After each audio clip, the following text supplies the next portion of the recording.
Hey friends! Welcome to the Drug Prevention Power Hour, where we empower leaders in youth drug prevention. After creating a student-led movement hosting epic drug-free events across the nation, your host, Jake White, dedicated himself to making the prevention field more fun, impactful, and relevant for today's youth. So if you're in education, counseling, public health, prevention, or just a caring adult looking for strategies to protect your kids, we hope you subscribe and learn from every show. Coming to you from Jake White and his team at Vive 18, enjoy this episode of the Drug Prevention Power Hour.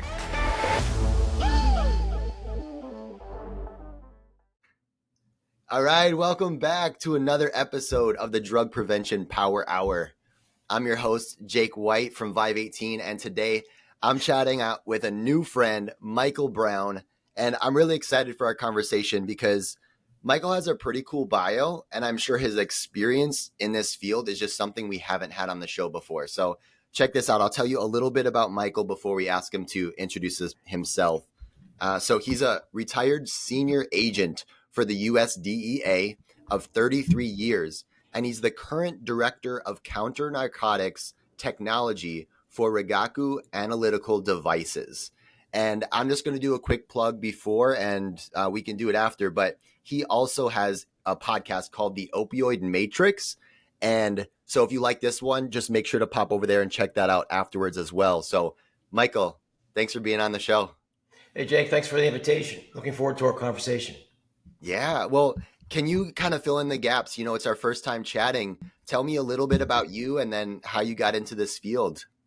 Well, I recently retired about 3 years ago from the U.S. Drug Enforcement Administration. As you mentioned, I was a federal agent for 33 years. I spent about 25 of those years working overseas, chasing the precursor chemical supply chain that's utilized to make narcotics. I had the opportunity to go through U.S. Army Ranger training in the early 1990s, and then was assigned to a special operations group that worked in Central and South America. So I spent time in Bolivia working with host country counterparts, going after drug labs, precursor chemicals, fugitives, the whole 9 yards for about 4 years. And then I transitioned to Southeast Asia, the Middle East, worked in Pakistan for about 10 years. I did a year in Afghanistan after 9/11, then Central Asia, Tajikistan, and then India, Southeast Asia. And my last tour overseas in 2017 and 2019 was in Myanmar, where I worked with the counterparts on degrading the methamphetamine precursor supply chain coming in from China. And of course, as you know, Myanmar is the world's largest producer of methamphetamine. So, they were dealing with the same problem we're dealing with, here in the United States, with precursors from China to Mexico, where fentanyl is produced and then shipped into the United States. So after I retired, I was recruited by a company called Rigaku, and they make what's called a Raman spectroscopy. It's a handheld laser device that can be used to identify unknown substances. So when I was in Myanmar, I purchased a lot of their units, trained the counterparts on how to inspect precursor chemicals or cargo coming in from China, because they were slipping in using chemicals that were mislabeled or not labeled at all. Then they were diverted into the jungles, and then they were used to make, multi-ton quantities of methamphetamine. So we bought them a couple of these hand units. Within the first month, they seized between 6 and 10 tons of precursor chemicals that previously they were missing. So they had an aha moment. They're like, all we have to do is use advanced technology, do a 100% scan on what's coming in our country, and we can degrade that methamphetamine precursor supply chain by 2 to 3%. Now, this pilot program only had 3 units, but imagine if I could have purchased 100 units and hit all the choke points of roads coming in from China into the jungles. I think I could have shut down methamphetamine production comfortably by 85-90%, just using advanced technology. So I retired. Rigaku hired me as their business development manager. I work with foreign governments, law enforcement agencies, harm reduction, school resource officers on how to integrate Raman technology into their counter drug or harm reduction strategies. Wow. Okay. That's incredible. And the fact that they have these units, these devices to help them see what's, I guess, just what's in, like what chemicals are being used? Is this new technology that hasn't been out there before, or is just being used for something that hasn't been used before? Well, ramen technology has been around for quite some time, but I'd say within the last 5 to 10 years, it's really been perfected. And Okay. at that time, when I was with DEA, I researched a lot of companies, looked into Rigaku, and they had, in my opinion, the best unit on the market. This unit had a library of 14,000 different substances, right? Precursors, industrial chemicals, explosives, everything Miramar Customs needed to have at the border to identify these things coming in. Of course, Miramar has about 15 to 20 insurgency groups right now that have been involved in a civil war for the last 60 years. So they were concerned about, explosives coming in across the border, chemical weapons coming in from China, and of course those precursors that were mislabeled. That methamphetamine production fuels the insurgency. In my opinion, they used to be insurgency groups that were using narcotics to fund insurgency. They were making so much money, they then became insurgency groups to support narcotic production because that was more profitable, right? Oh, And we see wow. that same in Mexico, right? We have narcotic groups who are insurgents to some extent, but they're insurgents to protect, a multi-billion-dollar narcotic business, which of course is causing great harm in America with fentanyl and overdoses ranging to 300 to 400 a day. Wow. So that this is wild because I actually, when you mentioned Miramar, I didn't know what that was. I was going to ask you. So Mhm. thank you for explaining that to me and how things are coming across the world. And somehow it's still cheap enough for people to buy, I guess, just because of the quantity. Um, but what do you, technology is a piece of the puzzle, right? To help reduce that. What are the other pieces of the puzzle that you see that coincide with your work? And are you at Rigaku? Are you all involved with them or partner with them? You mentioned SROs, things like that. But yeah, what are the other pieces that need to be in this? Well, the other piece is a coalition working together with countries around the world, because the Sinaloa cartel and CJ&G cartel, or otherwise known as the Jalisco New Generation cartel in Mexico, they're a global corporation. They have embraced globalism and they have perfected the art of moving commerce illicitly all over the world with seamless perfection. So what we need is that joint coalition. And I worked with DEA. DEA has offices in over 90 countries in the world, right? Where they were everywhere. And we built that coalition working with private and government partnerships to identify those domestic and international trafficking organizations, working with the harm reduction groups on identifying what's affecting substance users the most, right? It's kind of a whole of government approach is what's needed. And on my podcast, I talk to a lot of harm reductionists and law enforcement officers. And what we're seeing now is something we never saw before. And that's a whole of community approach, right? Law enforcement going into the communities, working with church groups, school groups, the communities of black and brown individuals in America, and saying, we have to work together, because if we don't, the drug traffickers are going to divide and conquer. And that's what we've been seeing in America for at least the last 33 years of my career. Worked in Detroit, worked in Washington, D.C., all these inner city groups, which are getting hit hard. And of course, the communities of color are getting hit the hardest for economic and other social inequity reasons. Yeah. And it's evident too. Like you walk into the neighborhood and you see more distribution there. Like, and a lot of it's below the surface too. But yeah, for anybody who thinks like, oh no, it's equitable, it's like not really. You can see it on a map, how kind of wrong it is. But what what do you think that people from the coalition world, because that's a lot of the people that are listening to this, is they belong to a community coalition. Maybe they're directors, or they're volunteers for that, or they represent one of the 12 sectors, like you said, law enforcement, schools, churches, stuff like that. Um, how can we benefit from the great work that you're doing at Rigaku and like the DEA as a whole? Is there anything that you think people aren't taking advantage of that we should be? Well, I think the biggest problem that I see now within the last 4 years is what I call progressive far left harm reduction policies. And for example, let's look at Colorado. 2018, they passed measure, I think it was 110, which basically decriminalized or reduced the possession of any narcotic under 4 grams as a misdemeanor to include fentanyl. So in their attempts to, excuse me, reduce substance use and abuse and reduce the inequities of people who are getting arrested, they basically unleashed Pandora's box.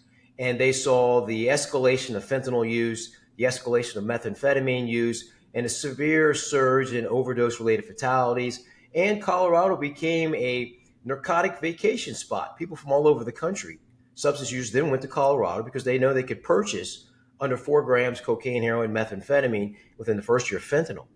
And what do you think the cartels thought about that? Well, this is fantastic. We can bring in more distributors. We can sell more drugs. We just can't have more than 4 grams on a person at that time. So this really tied the hands of law enforcement because they couldn't go in, make those low-level arrest of dealers, flip them, and work up the chain to identify the larger sources of supply, right? All drug investigations start at the very bottom and they work up. Very rarely can DEA or state and local law enforcement come in at the top echelons and then work down. It just doesn't work that way. Find the weakest link, break it, and work up. So in my experience, excuse me, these progressive policies, New York, Philadelphia, California, Colorado, have enabled greater drug use. And I understand harm reduction. We want to meet people where they're at. We want to reduce the harm of dangerous narcotics, but it's a very, very thin line. You know, I like to quote a line from The Merchant of Venice by William Shakespeare, and it's the pound of flesh which I demand of him is dearly bought. 'Tis mine and I will have it. And that means there's a price to pay. The devil will collect his due. And that pound of flesh is greater addiction, greater overdose fatalities, greater homelessness, greater economic instability, and everything else that comes along with severe long-term mental illness associated with drug use. So what I think we need to do, we need the community and law enforcement to come together. We need to reverse these policies. We need to pay that pound of flesh, and we just need to work our way out of addiction, the old school, the hard way. Yeah.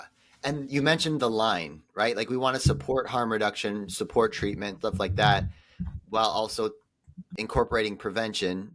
And the laws matter.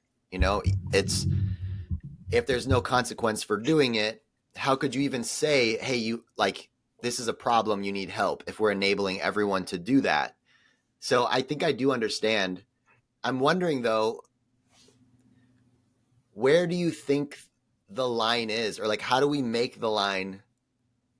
Is it restorative practices? Like, okay, there's a fine or there is a consequence, but if you get treatment, if you do this, if you are educated, like there's a way out? Or is there a different line or strategy, or does it all just come back to education and collaboration? Well, I think we've been educating and collaborating for 33 years. Just say no drugs are bad, it's poison. And when I was a teenager, I didn't smoke or drink, but I had friends who did it. They're going to experiment. Kids are going to experiment. The problem is that experimentation today can kill you, will kill you, right? DEA says 7 out of 10 of these fake pills contain a lethal amount, 2 milligrams, 10% of fentanyl or more, and you're going to die.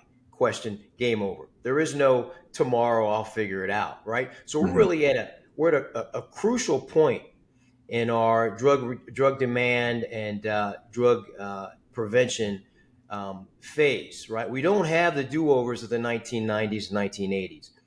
Jokingly, I was talking to a friend of mine who also retired from DEA. And we missed the old days of heroin, because heroin, it took a user maybe 20 years to die. So you had 20 years to work with that individual to save them, get them off of heroin, and get them back into productive society. Now you have 30 seconds. If you don't have Narcan, or if the fentanyl has xylazine, metamidine, BTMPS, which is a plastic polymer, Narcan's not going to work. You're going to die in 15 to 30 seconds. That's the reality of the drug situation. Narcotics or narco trafficking, as I call it, has evolved to where the traffickers are now not concerned about losing 100,000 customers, because they're going to make 300,000 customers, and they're going to make 1 billion versus 1 million a day across the country, across the globe. Now, when I talk about that thin line, for example, New York, the thin line, well, we want to help crack users. We want to reduce the harm in smoking crack, which is almost as deadly as fentanyl. It just kills you in a little longer time phase. They put a vending machine out where you can get heat resistant crack pipes. To me, that's just saying, hey, we're not trying to stop you from doing something that's dangerous to your health, but we're going to give you a way to make it easier to inflict greater harm on yourself, right? That's a red line that we crossed that I think in New York has enabled additional crack use. And if you talk to crack users, they'll say, hey, this is fantastic. I can smoke more crack and not worry about burning my lips. So now there's no deterrent. There's no downside to bad behavior. Now imagine if all the parents in this country said, we're no longer going to punish our kids from bad behavior. What kind of generation will we be raising? Now, I know if my mother did that, I'd be talking to you from Sing Sing probably, because I was a pretty bad kid. And she did not hesitate. The backhand, the shoe, the belt, a piece of furniture, whatever was closest to hit me with, and it kept me in line, right? You can't do that today. You know, some parents, of course, would go over the board. But what I'm saying is there needs to be some sort of pound of flesh that must be paid for bad behavior. And in most cases, most drug users will not seek treatment. I think Governor Newsom had a program last summer where they detained 800 drug users, big crackdown, arrested a lot of mid-level drug dealers, seized a lot of fentanyl and heroin, and offered 800 substance users treatment. Only 3 took it. 3 out of 800. 3? Now, those numbers may be off a little bit, but a significant number rejected treatment in order to go back to the street because all the negative aspects of using narcotics had been removed. No detention, no forced treatment. You're going to give me money, you're going to give me food and housing, and I can still use? Well, that's just a win-win situation, right? So that's that thin line I think we've crossed and has increased the numbers of substance users, mental illness, or homelessness, and everything else negative that goes along with long-term substance abuse and usage. Yeah. And not to mention the fact that if students are using early and it's leading to all these drugs or, you know, fentanyl being found in different things that they didn't expect, is it's scary to think about the next couple decades of raising a generation on even something as what some people would say, hey, well, nicotine's not like a harmful drug. Like, yes, it is. And it leads to so many other things. It's conditioning your brain to now rely on drugs. And so it's part of the job that feels it's hard to find the hope in it when we know how big the problem is and how coordinated the enemy is, and that they do have a global distribution. They do have global partnerships. They're coordinated. They're great business people, and they make it work. And then we're working on a local level to build partnerships. So every struggle seems like, dang, I'm up against this big company in a way. Right. And when we're stuck here, and I think about the harm reduction things, the thought is it's very great that we'd want to save someone's life and give them a second chance. And I think that's correct. But are we that line of enabling, and what does it show young people? Oh, this is an okay behavior. Why wouldn't I do that too? Because we're all looking to escape pain. And when you're young, you're like, the front of your brain isn't developed either. So they're looking for those quick escapes or things like that, and have to be taught, like you said. Like, I knew my parents would punish me if I made that decision. That was a good thing to stop me from doing things. Sure. If we remove that, and on top of that, we see use rise all across the country, and vending machines, places to get drugs. And it's legal to now have, like you said, a certain amount on you in certain states. It just makes other people think, well, this can't be that bad then. Why shouldn't I just start using? Sure, exactly. I mean, the excuse when I used to get in trouble was, well, Jimmy did it, right? Mom said, well, I'm not Jimmy's mother, and it's not acceptable in my household. I don't care, if Jimmy jumps off a bridge, are you going to jump off a bridge too? How many kids of my age, heard that old saying? It's like, well, no, I wouldn't do it. Then why are you following bad behavior? But, bad behavior, we talk about it as though it's affecting every culture or every group in America. I have a lot of, I worked in India for 4 to 5 years. I live in a part of Northern Virginia where there's a lot of Indian communities. It's a large Indian community. And I have a lot of Indian friends. They go, Mike, we don't have this drug addiction problem in our community. Our kids are not getting arrested. They're not using drugs. They're all A-plus students, and they're going to college after their sophomore year in high school. That's because we have a solid community unit of at the base of which is our religion, right? We are grounded in our religion. Our religion is our law, and everybody in the Indian community says and thinks and does the same thing. Our kids don't grow up to be professional ball players. They grow up to be doctors, lawyers, engineers, and IT professionals, right? That's not happening in the African American community. That's not happening in the upper middle class white communities, right? Who are being affected by drug addiction, by prescription drugs at the age of 5, right? America is the most prescription addicted country in the world. Why is that? We've dealt with more in our history of America. We've dealt with more strenuous times, the 30s, the 40s, the 50s, right? We didn't turn to narcotics. We just pulled up our pants, as my grandfather used to say, go out and do the hard work, right? But now we've invented all these excuses. Everything we can't succeed in is because we have some sort of mental deficiency. We have some sort of disease. We can't stop eating because we have a disease. Because we don't want to work out, we have a disease, right? We've labeled everything a medical excuse for our failures, which enables more failure. So I look at my Indian friends in our community and I said, you guys are onto something. And I was talking to one Indian friend of mine, his son got married recently, and I went to the wedding, and his son was giving the speech, and he said, when I was growing up, my mother used to ask me, what do I want to be? And I loved playing with these plastic dinosaurs. I said, when I grow up, I want to be a paleontologist and travel the world and dig up bones. And his mother said, oh, that's going to be a great hobby when you're not being a doctor. Now put those dinosaurs away, right? So the guy today, he's a doctor, because it was just like, no way you're going to be a paleontologist, because there's no money, there's no career, there's no upward mobile advancement. And that's how Indians think, because they come from a very impoverished community. If you go to India sometime, a lot of Indians are struggling. We don't know what poverty is till you go to India and you see poverty. So they bring an attitude to America like, in America, this is the land of milk and honey. You can be anything you want to be if you put the hard work in. And when people say, America is terrible, it's racist, it's misogynistic, it's homophobic, those are excuses for, I believe, the lack of hard work and accepting failure as the norm, and then excusing failure as mental illness, sickness, or hey, we just can't beat the system. So I reject all that. And I look at the narcotics situation and I say, well, if my Indian friends and my Jewish friends and my Pakistani Muslim friends don't have this addiction problem to the same level that we have, then we must be doing something wrong. Yeah. Well, and the human spirit, right? Like, we're built to overcome these things. Even our bodies adapt to injury and things like that. We aren't supposed to take the easy way out. Yet when we introduce those things to our brain, that's what we become attached to. And I love that you brought up the Indian culture, because it really shows the importance of faith and values. Like, their 100%. Whole culture was built on that. And that's one of the top protective factors from risky behaviors, is having that value system, whatever your faith might be. And so I think of America, our value system is independence.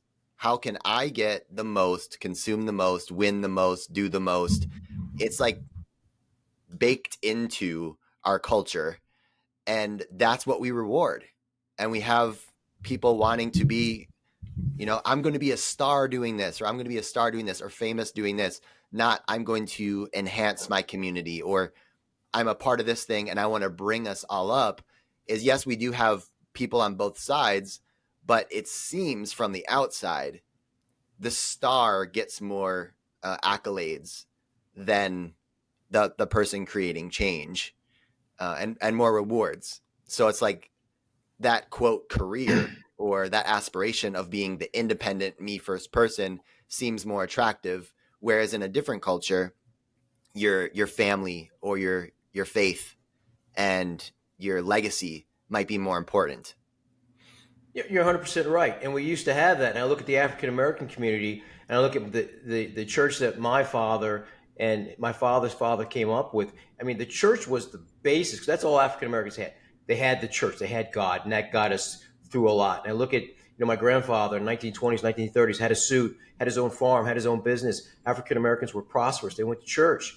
And I recently went to my service, church I go to last Sunday, and the bishop said, the problem with America is 20 years ago, we used to have to reach the standard that God set. We had to strive to hit that standard. But now, 2024, we've lowered the standard to meet our own expectation. We've lowered what God said, this is where you got to go, to a lower level, saying, well, this is only where I can go, so I'm going to meet you halfway, God, and you're going to have to like it. You right? So we've changed God's law, to meet our failed expectation, and so, well, this is as high as I can go, and you now have to accept that. So I don't know how, if you're a Christian, if you're in the religion or not, I am, yeah. Is that part of your theology? We can go in and change the word of God to meet what we want it to be. We can't do that. No. Right. And when we try, we fail. It's his plan. It's our body belongs to him. Our brains belong to him. Like, this is his plan. He gave us the rules, how to do it the best. Sure. Yeah. You can't go changing it. You're going to get Exactly. different results. When they hear my body, my right, I say, no, it's God's body, his right. And if you follow his law, then we wouldn't have a lot of these problems. Now, whether you're a Hindu or you're a Christian, there is a baseline rule of law, you could say, within those religions, and you have to follow them. The Hindus are following theirs. We are not following ours, and thus we are now demanded that pound of flesh that we have to pay. Yeah, dude. And the good news is that Jesus paid it for us. Like, we get to follow based on his example. He's not asking us to do anything he didn't do. Like, it's there. It's out of love. It's the best deal on earth. Like, so I think, no, you're 100% right. Well, and we've unfortunately, we've moved away from that spiritual base. And when you lose your base, like any building, if the base is not solid, the rest of the building sooner or later will fall. And within our culture, in American culture, our buildings are falling over every day. Go to Kensington in Philadelphia, go to the Tenderloin in California, go to Colorado, go to all the hot spots where drug use has been more or less decriminalized, open air drug markets, people living on the streets, homelessness, and we just accept it as part of the norm. Well, we can't fight it, so let's join it, let's pay for it, let's enable in it, and hopefully people will wake up one day and realize they're on the wrong side of the fence. That doesn't happen. It's just not realistic. Yeah, absolutely. So I would love to kind of finish off this episode with any tips you have from your 33 years of experience, your new role in Rigaku, what y'all are doing. Is there anything that we should know as people who are on the prevention and harm reduction side of things that you think, hey, this can help us get 5% better? If we start doing this, we can see some change. Well, we have a new administration in. President-elect Trump has said he's going to go after the cartels. He's going to close the border down because until the source of supply, until the fentanyl flowing into this country is reduced, you cannot begin to put in place effective harm reduction programs that are going to effectively treat more people coming out than more people are going in. Meaning the oversupply of narcotics makes it almost impossible to treat enough people to see any success. And then you're talking about recidivism. You're talking about putting people after prevention back in the same environment that got them addicted in the first place. So I'm here to tell you, as a former DEA agent, I don't think we're going to see a severe reduction. There's going to be no assistance from the Mexican government, no assistance from China on the precursor chemicals. The cartels are going to move more and more narcotics into this country. So we need a new form of harm reduction that does not enable, but aids the individual in getting out of addiction. And I don't know if that's going to be, if you get caught with, 2 grams of coke, well, you got to go to rehab. It's going to be mandatory. We're going to put you in rehab. We're going to make you get clean. I don't want to see it go that far. But again, there's no easy way to pay this debt, right? When I think of it, I think of a patient who comes to their doctor and says, I'm not feeling well. The doctor says, man, you're stage 4 cancer. You're going to die unless we do some radical treatment. We're going to do chemo, radiation, and 3 other things that are going to come close to kill you, but we may save your life. That's where we are in this country. We're at a stage 4 diagnosis that if we don't do something soon, people are going to die. But that cure is not going to be easy. It's not going to be comfortable, but we just have to we have to buckle down and we have to do the hard thing, or we're going to lose another 80,000 Americans by the end of 2025. Mm-hmm. And the tough part of that is that demand or supply is directly related to demand. And so, as 100%. we've been talking about this whole time, it's about these coalitions. It's about community. It's about values and bringing us together and working together, because the opposition is doing it. They're doing it really, really well. And Absolutely. if we can learn to do it, that's how we're going to stand a chance. It's how we're designed. So this has been really cool for me to learn, Michael. I appreciate you, like, I'm getting educated. So I appreciate you spending the time with me, and I know our listeners will say the same. If we want to check out your podcast, The Opioid Matrix, can you give us a quick synopsis on what you talk about that, and then tell us where to find all your stuff, stuff like that? Yeah, certainly. Yeah, I'm all over LinkedIn. If you just Google Michael W. Brown at Rigaku.com, that's my email. If anyone has any questions or they want to talk to you more extensively about, some reduction technology or strategies that could be implemented, how to develop a community outreach from the police to the inner city communities, or any community really, because this is not a black or white issue. It's an everybody issue. I'm on LinkedIn, and check out the Opioid Matrix. I think you'll find some conversations just like what we're having here, Jake. I like this. My podcast is about the unvarnished truth. You may not like what you hear, but it's going to be reality. And I think Americans need a dose of reality, a wake-up call, because this nightmare is not going away called fentanyl. Awesome. Well, I'm excited to check out some episodes and follow you on your platforms and everything. And for everyone listening to this episode right here, you've been hanging out with Jake White and Michael Brown, and we'll see you on the next episode of the Drug Prevention Power Hour. Great. Thank you. Thanks for listening to this episode of the Drug Prevention Power Hour podcast. If you love the show, make sure to leave a review and share what you've learned. And if you need help reducing substance use among youth by educating and engaging students in prevention, visit vive18.com for more information, tools, and resources.